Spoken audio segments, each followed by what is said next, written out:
M Laxmikant. Polity की एक famous किताब जिसे पढ़ा तो हर एस्पिरेंट ने होगा, पर समझ में बड़ी मुश्किल से आई होगी। तो आइए चलते हैं इतिहास के पन्नों में और समझते हैं इसे बड़ी गहराई से। सन 1600 में इंग्लैंड के व्यापारी एक बड़े सपने के साथ महारानी एलिजाबेथ प्रथम के दरबार में पहुंचे और बोले, महारानी, हमें भारत जाकर व्यापार करने की अनुमति दीजिए। और महारानी ने उन्हें चार्टर प्रदान किया। इस चार्टर को लेकर कंपनी बड़ी खुश थी और पूरे जोश के साथ ईस्ट इंडिया कंपनी ने कैप्टन विलियम हॉकिंस के नेतृत्व में अपने जहाज समुद्र में उतार दिए।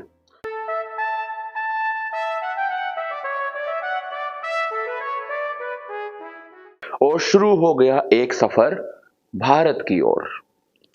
यहां पहला कदम रखा गया गुजरात के सूरत में।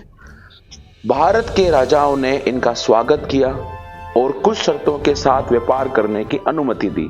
इन शर्तों का अनियंत्रित रूप से प्रयोग करने की वजह से रॉबर्ट क्लाइव के नेतृत्व में ईस्ट इंडिया कंपनी और बंगाल के नवाब सिराजुद्दौला के बीच सन 1757 में प्लासी का युद्ध हुआ। कंपनी का भारत में यह पहला युद्ध था जिसमें कंपनी की जीत हुई। 1764 में हेक्टर मुनरो के नेतृत्व में और मुगल बादशाह शाह आलम सेकंड, बंगाल के नवाब मीर कासिम और अवध के नवाब शुजा-उद-दौला के बीच बक्सर का वह निर्णायक युद्ध भी हो गया जिसने सब बदल कर रख दिया। यहां से शुरू होता है ईस्ट इंडिया कंपनी का भारत पर शासन।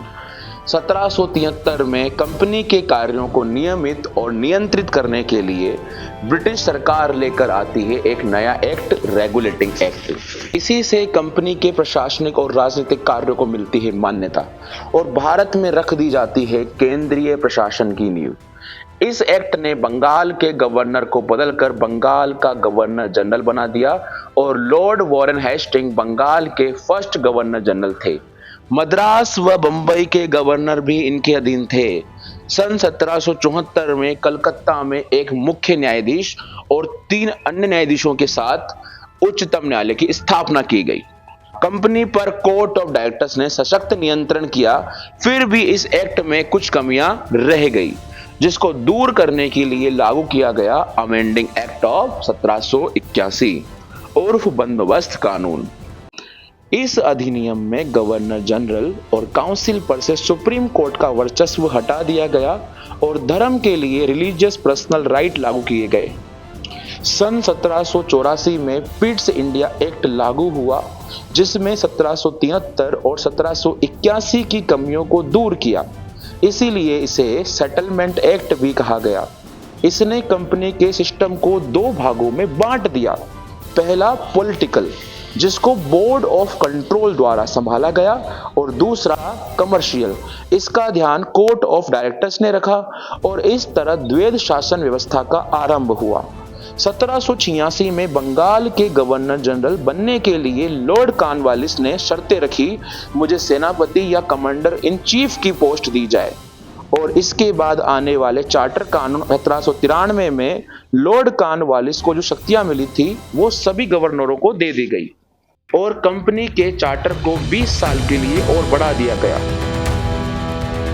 अंततः 1813 वाले चार्टर कानून ने कंपनी के व्यापार के एकाधिकार को खत्म कर दिया। इसी के साथ भारत में पश्चिमी शिक्षा का प्रसार होने लगा और आने वाले कुछ सालों में चार्टर अधिनियम 1833 लाया गया जो ब्रिटिश भारत में केंद्रीयकरण की नींव साबित हुआ और बंगाल के गवर्नर जनरल की जगह भारत का गवर्नर जनरल पद आया, जिस पर पहली नियुक्ति लॉर्ड विलियम बेंटिक की हुई। इसी में बोला गया कि भारत में खुली सिविल सेवा परीक्षा शुरू की जाए, परंतु बोर्ड ऑफ डायरेक्टर्स ने इसके लिए मना कर दिया।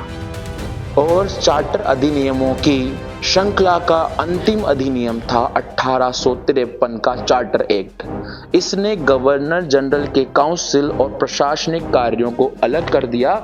एक नई काउंसिल बनाई गई 6 सदस्यों की इंडियन लेजिस्लेटिव काउंसिल। इसी के साथ सिविल सेवा परीक्षा भी शुरू करवा दी गई जिसका संचालन 1854 में मेकाले समिति द्वारा किया गया। और यह भी पता लग चुका था कि अब ईस्ट इंडिया कंपनी का राज कभी भी भारत के ऊपर से खत्म किया जा सकता है। सारा शासन चला गया ताज के हाथों में। यहाँ ब्रिटिश सरकार लेकर आती है 1858 का भारत सरकार अधिनियम, जो कि क्रांति के बाद अति महत्वपूर्ण अधिनियम था। भारत का शासन अब चला गया सीधा महारानी विक्टोरिया के हाथों में। इसके वजह से बहुत से बदलाव हुए। गवर्नर जनरल को बदलकर भारत का वाइसराय बना दिया गया, जिसमें भारत के फर्स्ट वाइसराय थे लॉर्ड कैनिंग। इस अधिनियम ने भारत में नियंत्रण बोर्ड और निदेशक कोर्ट की द्वैध शासन पद्धति भी समाप्त कर दी और एक नए पद का आगमन हुआ, भारत का सचिव। यह सचिव ब्रिटिश कैबिनेट का सदस्य था। इस सचिव की सहायता के लिए 15 सदस्यों की एक परिषद का निर्माण किया गया, जिसका अध्यक्ष इसी सचिव को बनाया गया। इस अधिनियम का मुख्य उद्देश्य था प्रशासनिक सुधार करना। 1861 का भारत परिषद अधिनियम, जो भारतीय संवैधानिक और राजनीतिक इतिहास में महत्वपूर्ण अधिनियम था, इस अधिनियम में 1862 में लॉर्ड कैनिंग ने 3 भारतीयों, बनारस के राजा, पटियाला के महाराजा और सर दिनकर राव को विधान परिषद में मनोनीत किया। मद्रास व बंबई प्रेसिडेंसियों को विधायी शक्तियां वापस देकर इस अधिनियम ने विकेंद्रीकरण की शुरुआत कर दी।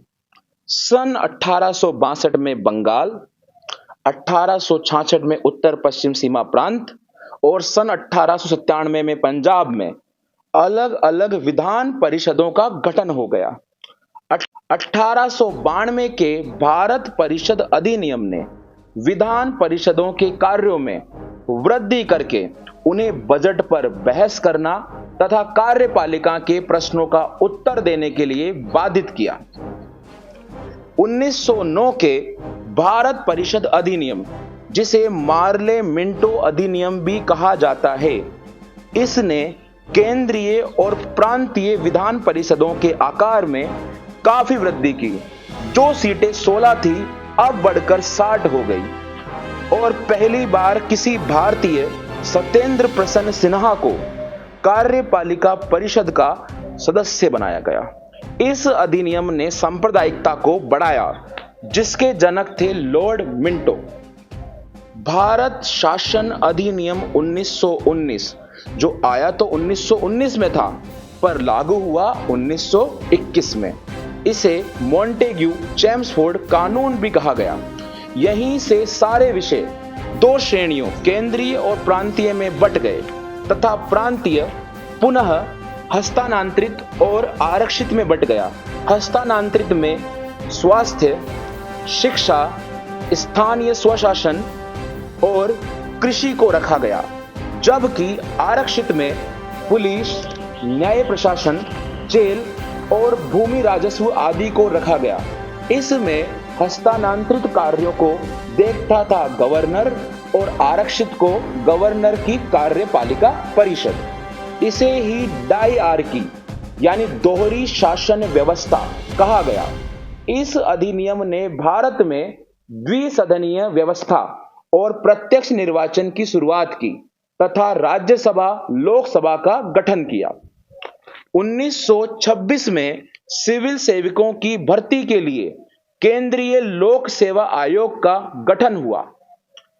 वाइसराय के नेतृत्व में 1921 में चैम्बर ऑफ प्रिंसेस, जिसे नरेंद्र मंडल भी कहते हैं, की स्थापना हुई, जिसमें 108 राजकुमार और 12 अन्य राज्यों के प्रतिनिधि थे।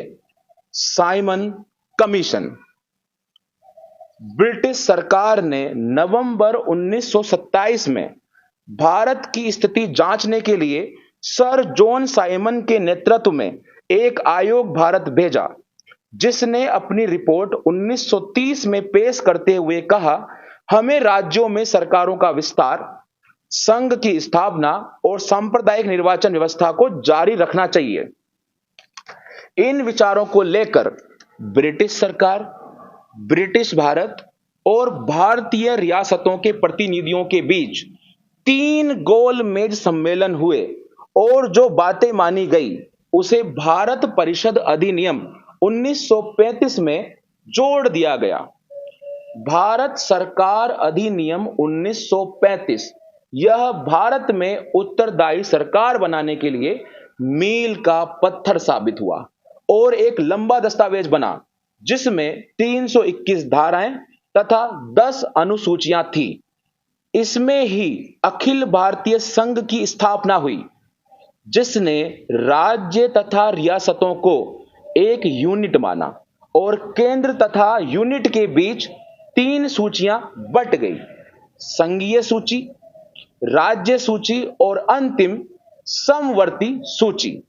इस अधिनियम ने 1858 में स्थापित भारत परिषद को समाप्त कर दिया। इसी में भारतीय रिजर्व बैंक और आरबीआई की स्थापना हुई और 1937 में संघीय न्यायालय की स्थापना हुई। बर्मा, जो वर्तमान में म्यांमार है, को भारत से अलग कर दिया गया और साथ ही उड़ीसा तथा सिंध नामक 2 नए प्रांत बना दिए गए। आखिरकार जिस पल का इंतजार था वो खत्म हुआ और भारत स्वतंत्रता अधिनियम 1947 पारित हुआ, जिसमें 20 फरवरी 1947 को ब्रिटेन के प्रधानमंत्री क्लेमेंट एटली ने घोषणा की कि 30 जून 1947 को भारत को आजाद कर दिया जाएगा। पर अब मुसीबत आंतरिक थी। इसमें मुस्लिम लीग ने आंदोलन कर दिया विभाजन के लिए और यह देखते हुए लॉर्ड माउंटबेटन विभाजन के लिए माउंटबेटन योजना लेकर 3 जून 1947 को भारत आए, जिसे कांग्रेस और मुस्लिम लीग दोनों ने स्वीकार किया। भारत से वाइसराय का पद अब समाप्त हो गया। अब न कोई वाइसराय था न ही सचिव और 15 अगस्त 1947 को हमारा प्यारा देश स्वतंत्र हो गया इतनी लंबी गुलामी से। लॉर्ड माउंटबेटन डोमिनियन भारत के प्रथम गवर्नर जनरल बने और उन्होंने पंडित जवाहरलाल नेहरू को प्रधानमंत्री पद पर शपथ दिलवाई।